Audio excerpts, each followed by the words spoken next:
Hi, I'm Greg Hunter. This is the WNW 185, the weekly news wrap-up for Friday, April 10th, 2015. And, the deal to curtail Iran's nuclear program is really no deal at all. Remember, I was questioning this? It's no deal at all. It is not a deal.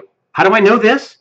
All you have to do is listen to the Iranians, the top senior management of Iran. The Ayatollah Khamenei weighed in along with his subordinates this past week, and basically he came right out and said that the White House and Obama liars, and they had devilish intent.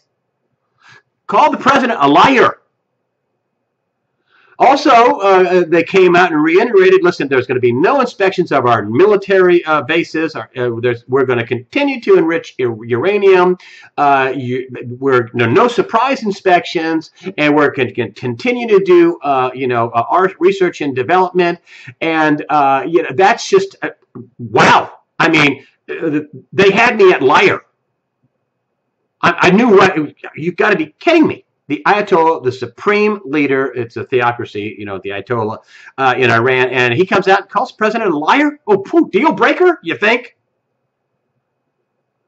And obviously that's not a deal breaker.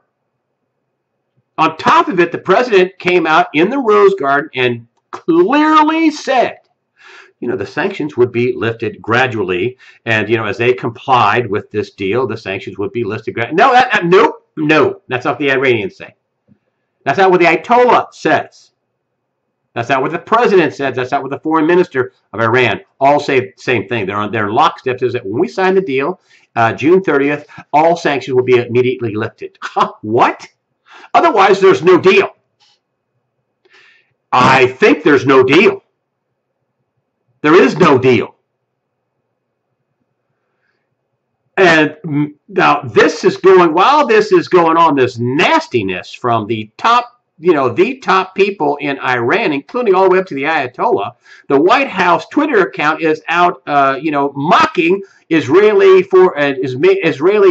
re-elected Israeli Prime Minister Benjamin Netanyahu. What do they have? A bunch of teenagers there in the White House? I mean, juvenile. While the leader of a country that is still on the State Department's list of countries that support terrorism, that's where Iran is. It's still on there, even though the Obama administration wants to think they're not. You're out mocking your ally on Twitter, while the people you're negotiating with, who are on the state sponsor of terrorism list, calling you a liar. And that you're a devil? Oh, and by the way, in this negotiation, there is not even a talk about their, being they all are on the official list of terrorist states.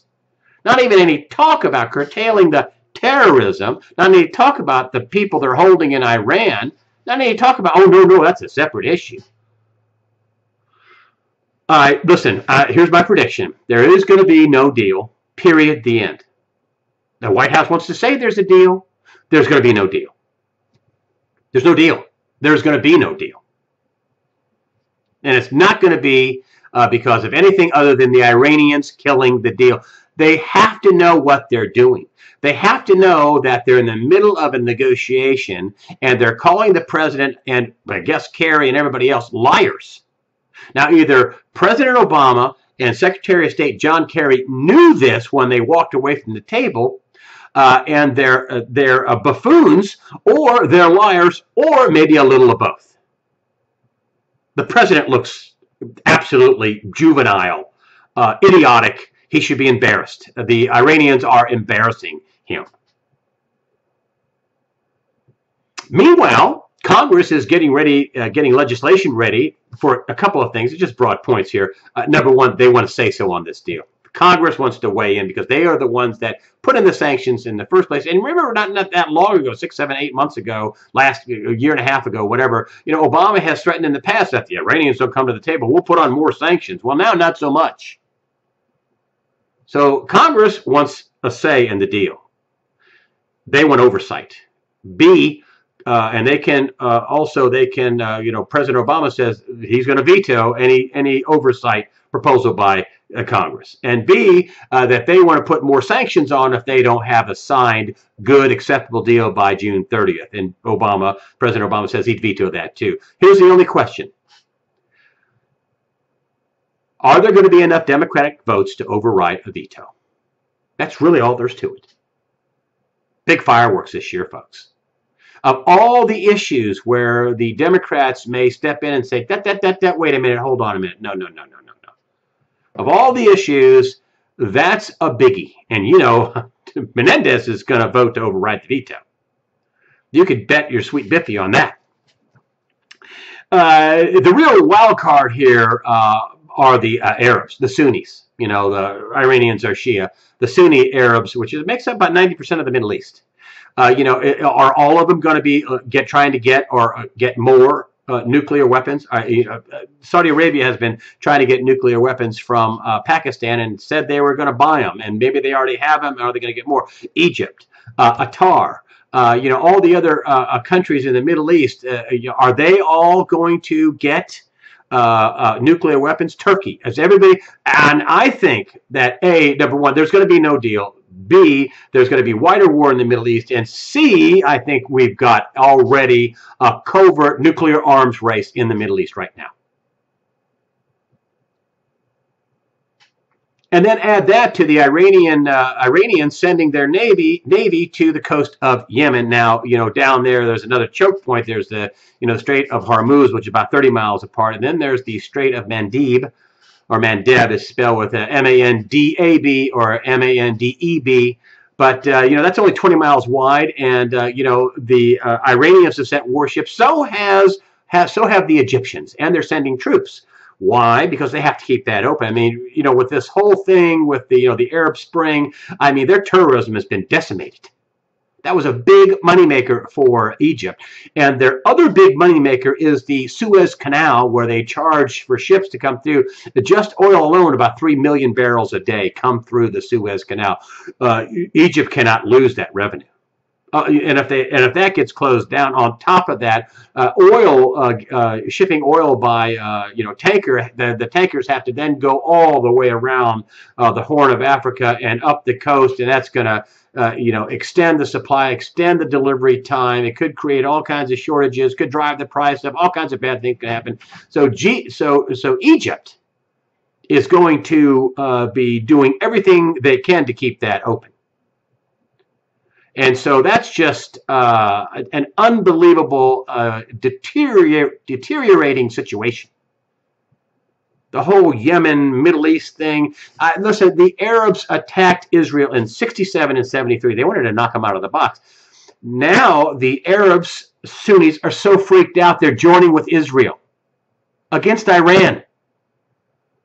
This is ominous, bad. And the Obama administration couldn't have screwed up. Their policy is wackadoodle. What is the policy? Like, I don't even know if they could coherently explain what their policy is in the Middle East. Unless they were truthful and said, well, we just want as much chaos as possible. And we want everybody to have a nuke. I don't know. I'm being sarcastic. But the policy is crazyville. There is no policy.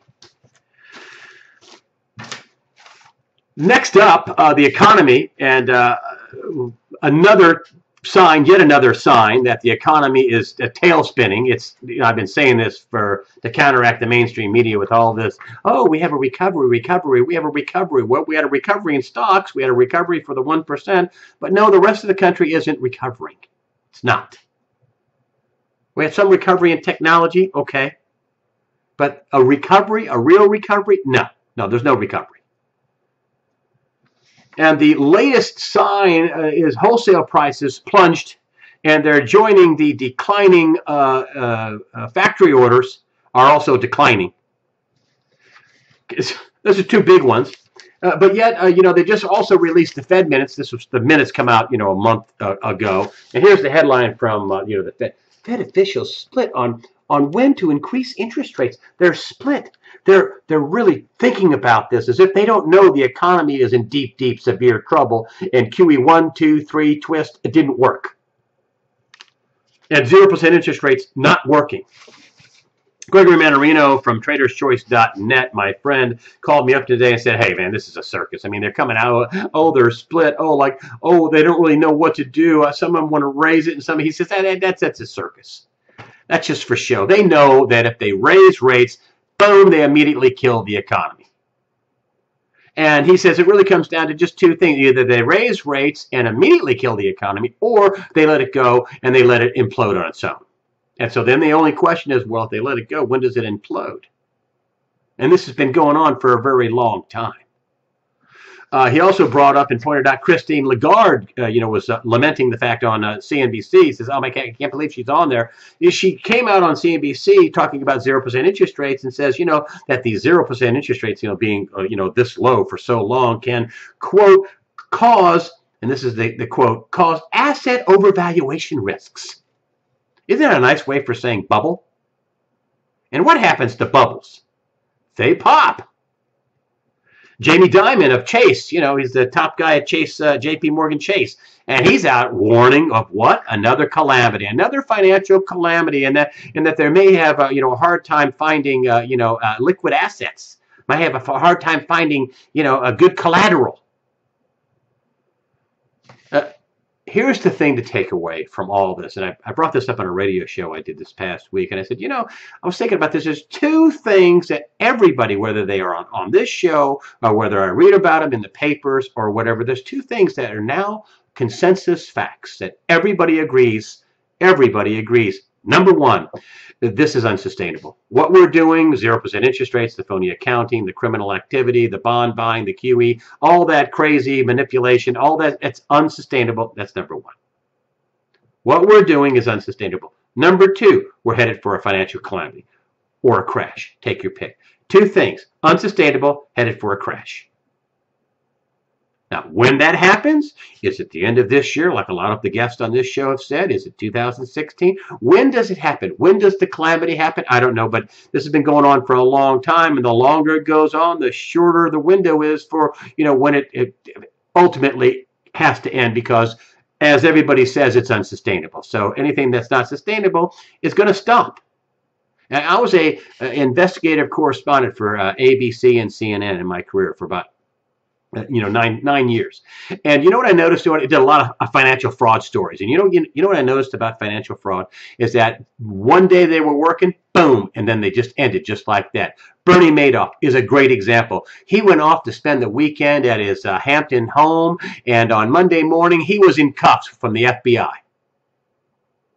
And I think this is going to be the same thing. It's just going to be over in a hurry. It's going to be over in a hurry. And also that Lagarde and people like Dimon and other people, when they start, talking about this, it comes out in the mainstream vernacular, then can a crash or a calamity be far behind? Is it getting close? I want to just kind of close up by something I saw in the opinion section of USA Today this past week. And, Menendez is in trouble. He's been charged, for basically, improprieties with, an eye doctor in Miami. And he's got multiple, felony charges on him for basically doing wrong, the wrong thing for selling influence peddling, basically. And, I thought, that he's on there, and, he's been a big critic of Obama. I mean, hated the surprise, we're normalizing our relations with Cuba. I mean, that's the way that had to be done. And then also a big critic of the Iran deal. Oh, huge critic of the Iran deal.